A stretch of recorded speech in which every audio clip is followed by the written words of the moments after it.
Around the world, our people are under attack. When control gives way. Remember the catchy theme song, the outlandish gadgets, the hilariously inept secret agent Maxwell Smart? Get Smart, the iconic 1960s spy comedy, remains a cultural touchstone, a testament to its clever writing and unforgettable characters. But what happened to the actors who brought these beloved figures to life? 60 years later, the story behind the cast of Get Smart is far more complex, far more intriguing, and perhaps far more heartbreaking than you might imagine. This isn't just a trip down memory lane. It's a journey into the lives of these extraordinary individuals, exploring their triumphs, their struggles, and the often surprising paths their lives took after the cameras stopped rolling. Where are they now? Some found continued success, others faded from the spotlight, and some faced challenges that no amount of comedic timing could overcome. Prepare to be captivated, moved, and perhaps even shocked as we uncover the untold stories behind the cast of Get Smart. Don't forget to subscribe and let us know in the comments which actor's story resonated most with you. Let's begin. Don Adams, born April 13, 1923, in New York City, wasn't always the bumbling, yet lovable Maxwell Smart. His path to comedic stardom was anything but straightforward, marked by early struggles and a relentless pursuit of his comedic vision. He honed his craft in the world of stand-up comedy, mastering the art of the perfectly timed punchline and the subtly absurd. This comedic prowess eventually led him to television, where he found early success in various roles. But it was Get Smart that catapulted him into the stratosphere. His portrayal of Agent 86, with its signature catchphrases and slapstick physical comedy, became an instant classic, defining a generation's idea of a secret agent. The shoe phone, the cone of silence, these became iconic elements of television history, largely thanks to Adams's brilliant comedic timing and undeniable charm. But behind the laughter, a more complex story unfolded. Don Adams's personal life was marked by 3 marriages, all ending in divorce, a testament to the challenges of balancing fame and personal relationships. He faced financial struggles despite his success and battled declining health in his later years, a stark contrast to the seemingly effortless energy he exuded on screen. Despite these difficulties, he remained dedicated to his craft and continued to perform, finding solace in his ability to bring joy to others. Don Adams passed away on September 25, 2005, at the age of 82, leaving behind a legacy of laughter and a reminder that even the most successful comedians can grapple with profound personal struggles. His comedic genius remains etched in the annals of television history, a testament to his unique talent and enduring appeal. Edward Platt, the man behind the impeccably calm and composed Chief of Control, was born on Valentine's Day, February 14, 1916, in Staten Island, New York. His early life, while less documented than his later career, hints at a man destined for the stage. He found his footing in the world of acting, steadily building a career that would eventually lead him to the iconic role of the Chief in Get Smart. His portrayal was a masterclass in understated authority, the perfect foil to Don Adams' chaotic Maxwell Smart. Platt's calm demeanor, his quiet wit, and his ability to deliver perfectly timed deadpan lines made the Chief a fan favorite, a steady anchor in the storm of Smart's often ludicrous missions. The role elevated Platt to a new level of recognition, solidifying his place in television history. Following Get Smart, Platt continued to work steadily, appearing in various television shows and films, though none achieved the same level of cultural impact. His career, while consistent, never quite reached the heights of his Get Smart success, a common experience for many actors who become indelibly linked to a single iconic role. But behind the composed exterior of the Chief lay a different story. Platt's personal life was marked by a deep and persistent struggle with depression. His marriage to Barbara Babcock ended under the weight of irreconcilable differences, adding to his isolation. This silent battle raged within him, even as he continued to entertain millions. The contrast between his on-screen persona and his inner turmoil is striking, a poignant reminder of the complexities of human experience. Tragically, Edward Platt's life ended in suicide on March 19, 1974, at the age of 58 in Santa Monica, California. His passing cast a shadow over his legacy, a somber counterpoint to the light-hearted humor he brought to millions of viewers as the Chief. He remains a reminder that even those who bring joy to the world can carry unseen burdens. The Chief's quiet strength on screen stands in stark contrast to the private battles he fought, leaving us with a bittersweet appreciation for his talent and a profound sense of loss. Born in Santa Barbara, California, on December 4, 1934, Victor French wasn't just a familiar face on television. He was a multifaceted talent whose career spanned decades. His journey began in the theater, a crucible that honed his acting skills and instilled in him a deep appreciation for the craft. While he appeared in numerous productions throughout his career, his role as Agent 44 in Get Smart stands as a testament to his versatility and comedic timing.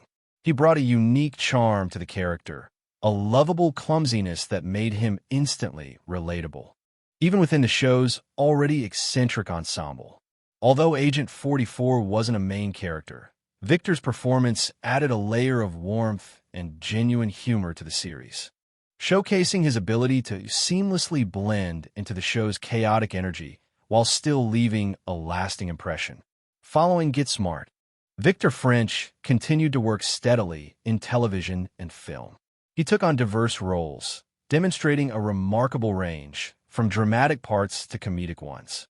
His career took an interesting turn when he discovered a passion for directing, a skill that allowed him to express his creative vision beyond acting.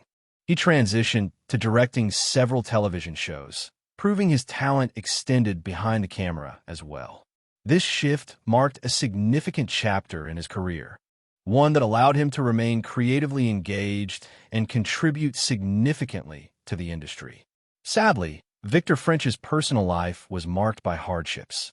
He experienced the pain of divorce twice, a testament to the challenges of maintaining relationships, especially within the demanding world of entertainment. He also faced the heartbreaking struggle of balancing his career with his responsibilities as a father to 2 children. The demanding nature of his profession often made it difficult to maintain a stable and fulfilling family life. Later in life, he battled lung cancer, a disease that tested his resilience and forced him to confront his own mortality. Yet, even in the face of such adversity, he found solace in his work, using his passion for directing as a means of escape and creative expression. Victor French passed away on June 15, 1989, at the age of 54 in Los Angeles, California. His legacy extends beyond his on-screen performances. It's a reminder of his dedication to his craft and his resilience in the face of personal challenges. He remains fondly remembered by those who knew him and those who enjoyed his comedic talent on Get Smart. Born on October 30, 1931, in Culver City, California, Dick Gautier wasn't just a familiar face on television. He was a versatile performer with a knack for both dramatic and comedic roles.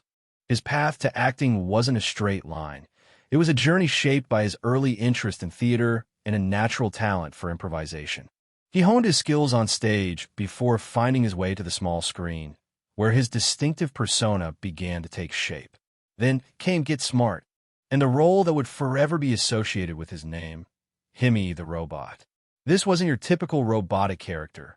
Hemi, reprogrammed to work for Control, possessed a unique blend of literal-mindedness and surprising humanity. Gautier's performance was a masterclass in physical comedy and deadpan delivery, his timing impeccable, his portrayal both funny and endearing. Hemi's awkward interactions and unintentionally hilarious pronouncements became some of the show's most memorable moments, adding a quirky layer to the already chaotic world of espionage.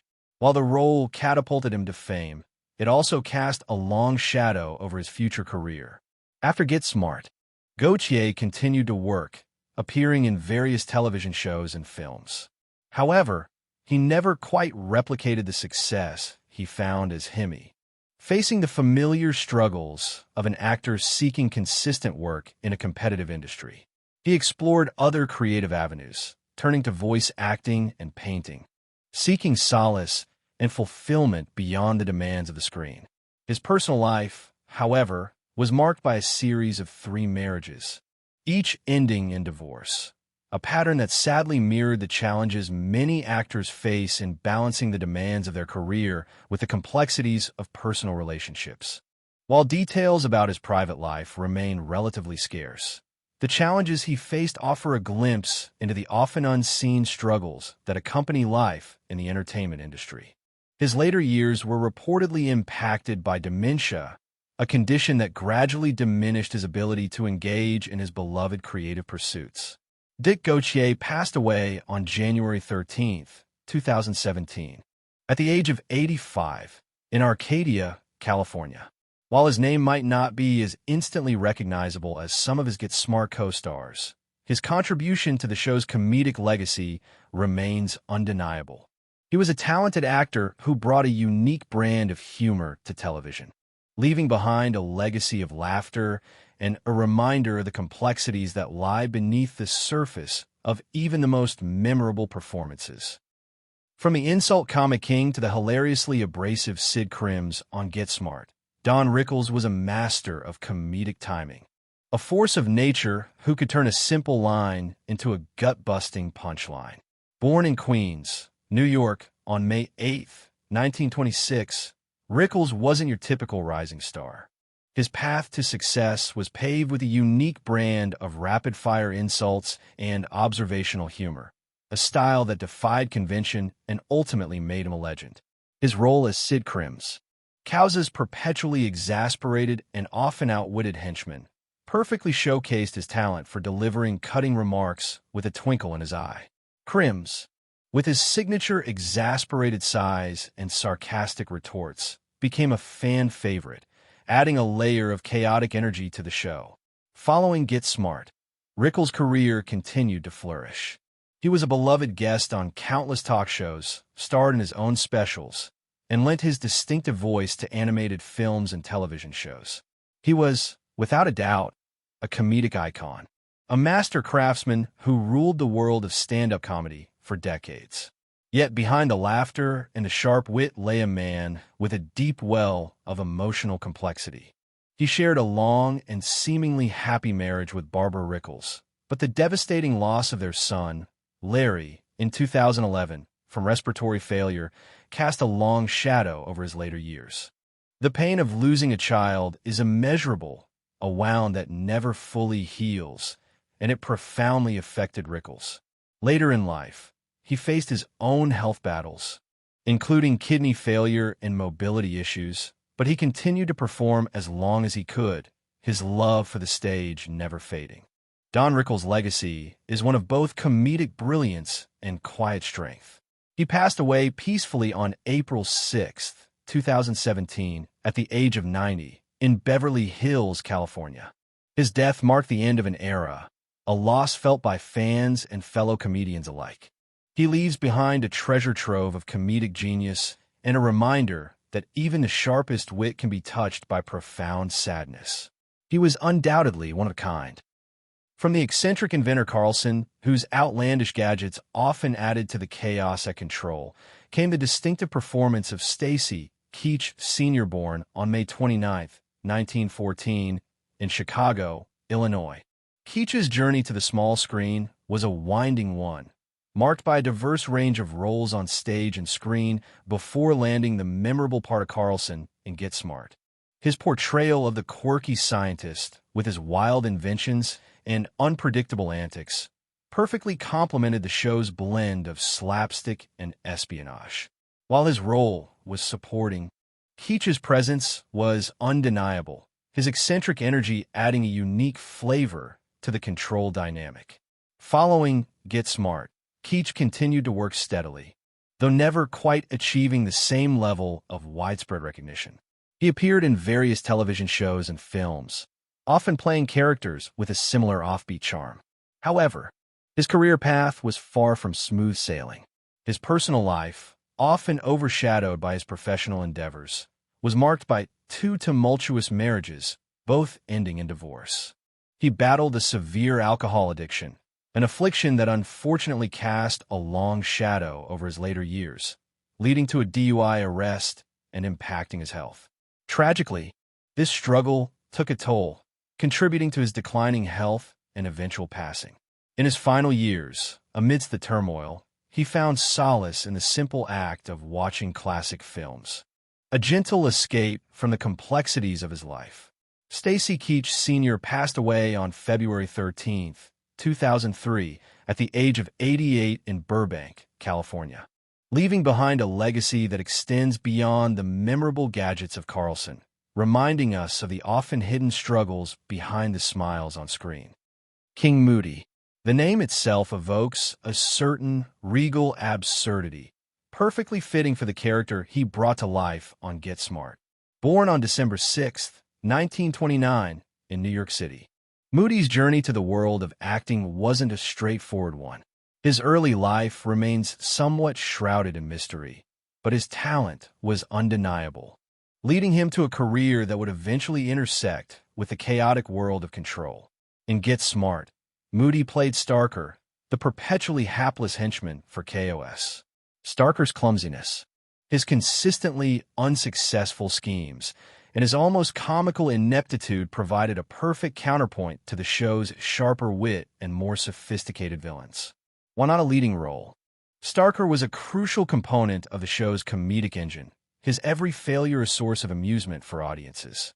He was the comedic relief among the chaos, a lovable loser whose blunders were almost endearing. Following his time on Get Smart, Moody's career, sadly, didn't reach the same heights. He struggled to find consistent work, a common plight for character actors who often found themselves typecast.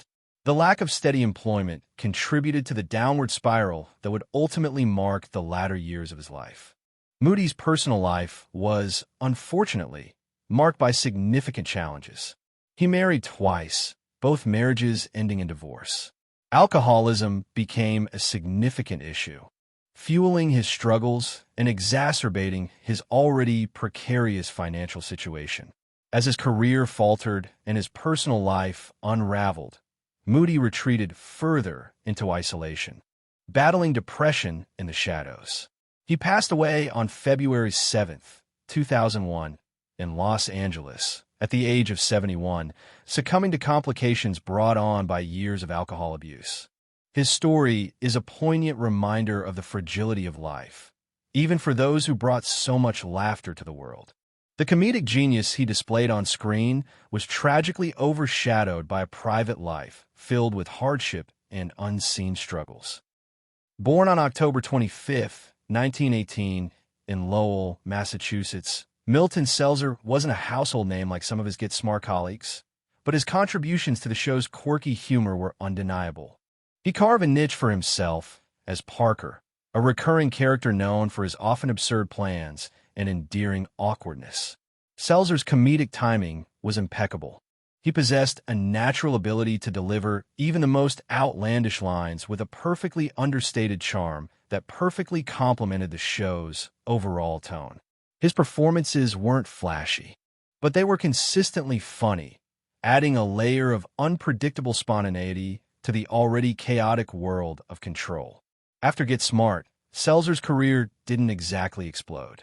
He continued to work steadily, appearing in various television shows and films, but never quite reaching the same level of recognition he achieved on Get Smart.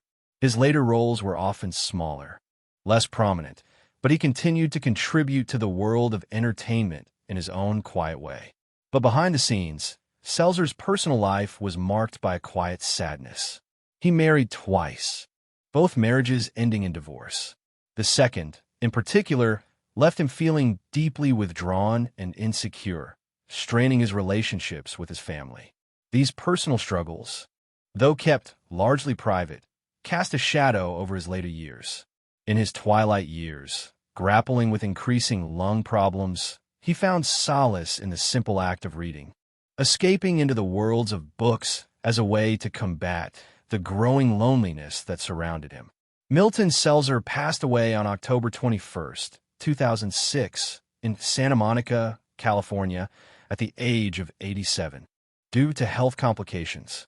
While he may not be remembered by the wider public as a major star, his contribution to the comedic legacy of Get Smart remains undeniable, a testament to his unique talent for understated humor. He was a quiet force, a reminder that even the smallest roles can leave a lasting impression. While many remember the iconic duo of Maxwell Smart and Agent 99, Get Smart also boasted a supporting cast brimming with talent. Among them was Karen Arthur, who brought Agent 38 to life. Born on August 24, 1941, in Omaha, Nebraska, Karen's journey to the world of espionage, albeit fictional, began not with dreams of glamour, but with a steadfast determination to build a life on her own terms. She married young, but the marriage ended early, leaving her to navigate the demanding world of acting while raising a child as a single mother. This wasn't the glamorous life often associated with Hollywood. It was a challenging balancing act, a constant juggle between the demands of her career and the needs of her family. On screen, Agent 38 was a composed, quick-witted agent, always ready with a sharp response and a confident demeanor. She was a breath of fresh air in a predominantly male-dominated cast, a testament to Karen's talent and strength. While her role in Get Smart wasn't as extensive as some others, her presence was impactful, a reminder that even seemingly small parts can leave a lasting impression. After Get Smart, Karen continued to work in the industry, eventually finding a new passion and a more stable path behind the camera as a director. This transition allowed her to tell stories in a different way, a way that gave her more control and stability. Today, at the age of 83, Karen Arthur continues to live in Los Angeles, surrounded by loved ones, her life a testament to her resilience and her unwavering commitment to family and her craft. Born in San Francisco on October 18, 1915, Victor Sun Young's journey to Hollywood was a testament to his resilience. His early life, while not extensively documented, likely involved navigating the challenges faced by many Chinese-American individuals in the early 20th century. He carved a path for himself in the entertainment industry, steadily building a career that often saw him cast in roles reflecting his heritage, though often limited by the stereotypes prevalent at the time. His role as Abe Fuyong in Get Smart stands out for its nuanced portrayal of a resourceful and clever character, a welcome deviation from the stereotypical portrayals often seen. While a supporting character, Abe Fuyong added a layer of wit and intrigue to the show's already zany narratives. Victor's performance was subtly comedic, perfectly capturing the character's quick thinking and ability to escape perilous situations with a blend of charm and intelligence. Following Get Smart, Victor Sun Young continued to work in television and film, though his roles remained largely supporting parts. Unfortunately, his career never reached the same heights it did during his time on Get Smart. The post-Get Smart era proved to be more challenging than many of his on-screen triumphs.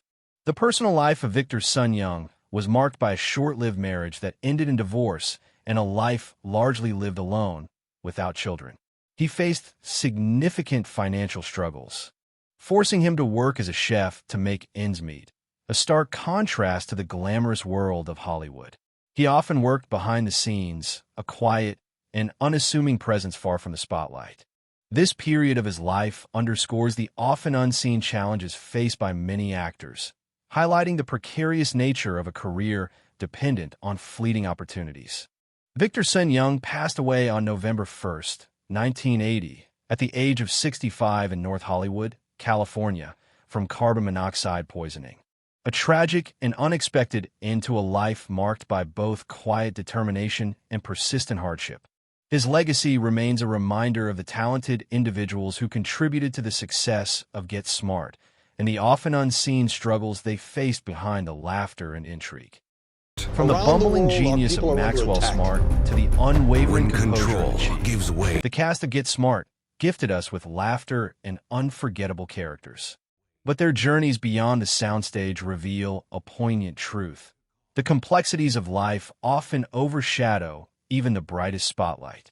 We've explored their triumphs and their struggles, their moments of joy and their heartbreaking losses.